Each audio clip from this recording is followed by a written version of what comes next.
Good afternoon, sir. Good afternoon. Thank you for giving us opportunity to express ourselves for this assignment. And our team, this is Sandeep, Divya, and Sachin. Okay.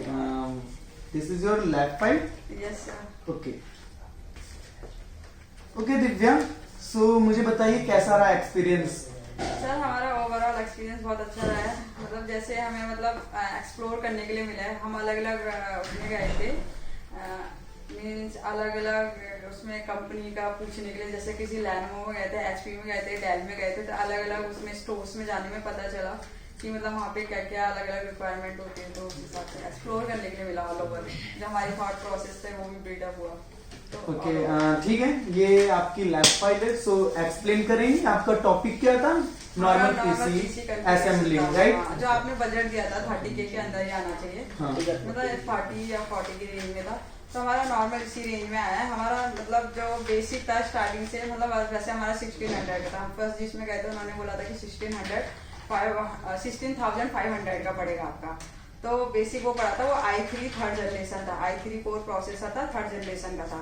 तो उसमें जो हमारा जो इसका rate था, refresh rate था, वो 3.3 gigahertz का था और उसका प्राइस था 1200 का था। ओके, 1 गीगाहर्ट्ज में कितने मेगाहर्ट्ज हो सकते हैं? 1024। Are you sure? Sir 1 gigahertz equals to how many megahertz? 1000। Okay. Next. Motherboard, sir motherboard भी यहाँ पे मदरबोर्ड का देखा तो मदरबोर्ड का जो सॉकेट नंबर था मतलब अलग अलग उसका था। तो यहाँ पे हमने जो i3 थर्ड जनरेशन का था वो S61MA-D3 था सॉकेट नंबर। मीन्स की सॉकेट नंबर के अनुसार संदीप प्रोसेसर का असेंबलिंग होगा। ओके। और ये इसमें हमने 8GB रैम मेमोरी का पूछा था, तो उसमें DDR3 का यूज किया गया था। तो DDR3 का हमें यहाँ पे जो मेगा मतलब MBPS थे तो 1280 था। और इसका जो प्राइस था ये 1500 है। इसकी जो SSD है 256GB का यूज था हमारा। आप SSD यूज कर रहे हो, तो difference between hard disk and SSD means ये है कि हार्ड डिस्क और SSD में क्या डिफरेंस है? ऐसा hard disk I think so इससे सस्ती मिल जाती, तो हार्ड डिस्क और SSD में क्या डिफरेंस है? सर जो हार्ड डिस्क है मीन्स आप जो लेटेस्ट उसमें आते हैं, जितने भी आज के डेट में जितने भी पीसीज वगैरह दिखते हैं या मतलब जितने भी जनरेशन है जो हमारा अभी मतलब जो प्रोसेस मतलब आगे जो बढ़ रहा है हमारा जनरेशन, जैसे i3 i5 i7 और लेटेस्ट उसमें हमारा क्या होता है SSD यूज किया जाता है, सॉलिड स्टेट। तो उसमें जो होती है उसमें जो स्पीड्स होती है ना, स्पीड में डिपेंड करता है। जो हार्ड डिस्क थी उसकी कम स्पीड में थी, तो अब जो SSD है वो ज्यादा स्पीड में यूज की जाती है, तो इसलिए हम SSD का यूज करते हैं। Okay, next.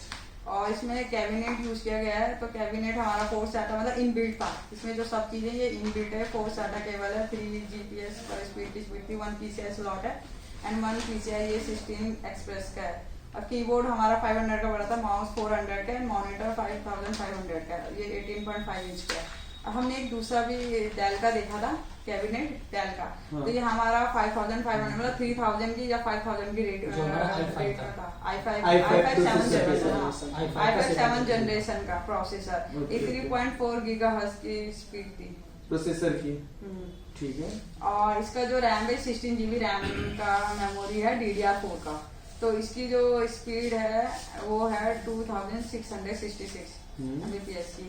एंड इसका 512GB का हमने सॉलिड स्टेट ड्राइव देखा था, क्योंकि आजकल लेटेस्ट वही चल रहा है हर चीज में। ओवर कितने का ओवरऑल असेंबलिंग कंप्लीट हुआ आपका? हमारा 26,000 में हो गया। 26,000। सो कैसा लगा संदीप आपको मार्केट विजिट करके? मार्केट विजिट जाके अच्छा लगा सर, कि जो चीज़ हमें मतलब नई जानकारी थी उस चीज़ को मतलब टॉपिक को लेकर गए थे असेंबली करने के लिए। तो मार्केट में गए काफ़ी मतलब जो HP का था HP के बारे में पूछे, डेल का था डेल के बारे में पूछे। मार्केट में जाए तो सारे कंपोनेंट। आपकी संदीप सॉरी सचिन? हमें बहुत अच्छा लगा ये जाकर। हमें जिस कंपोनेंट्स की रिक्वायरमेंट की उसको हमने पूछा वहाँ पे, उसका प्राइस वगैरह पूछा कि कैसा होगा, कि अगर हम एक पूरा PC असेंबल करें, i3 हो i5 हो, किस रेंज में असेंबल कर सकते हैं, क्या क्या रिक्वायरमेंट होगी। उन्होंने हमें बताया। जैसे कि हम पढ़ते हैं तो हमें पढ़ता नॉर्मल पता लगता है कि ये है, लेकिन हमें प्राइस नहीं पता लगता। जब मार्केट में गए तो हमें प्राइस पता लगा और उसका एक्सपीरियंस हुआ कि ये चीज़ ऐसे असेंबल करी जाएगी, पूरा डेस्कटॉप हमारा तैयार हो जाएगा, इतने में असेंबल होगा। तो उसका अच्छा एक्सपीरियंस मिला हमें। ओके सो गाइस तीनों से सेम क्वेश्चन, जेटकिंग के बारे में आपका क्या ख्याल है? आई मीन क्या कहना चाहोगे जेटकिंग को लेके?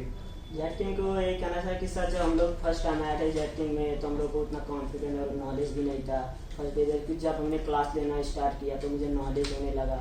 और जो चीज़ के बारे में जैसे हमारा जो CPU है, CPU को पहले हम लोग को जो करनी है उसको CPU बोलते हैं। CPU क्या होता है? हमारा प्रोसेसर होता है। ये चीज़ तो जानकारी है तो हमें लोग मीन्स ओवरऑल टेक्निकल आप लोगों का स्ट्रांग हुआ, दैट मीन्स कि IT इंडस्ट्री में आप सरवाइव कर सकते हो अच्छे से। काफी कुछ नॉलेज मिल गई है। ओके गाइस, मिलकर अच्छा लगा, very very thank you. Thank you thank you. Thank you. ठीक।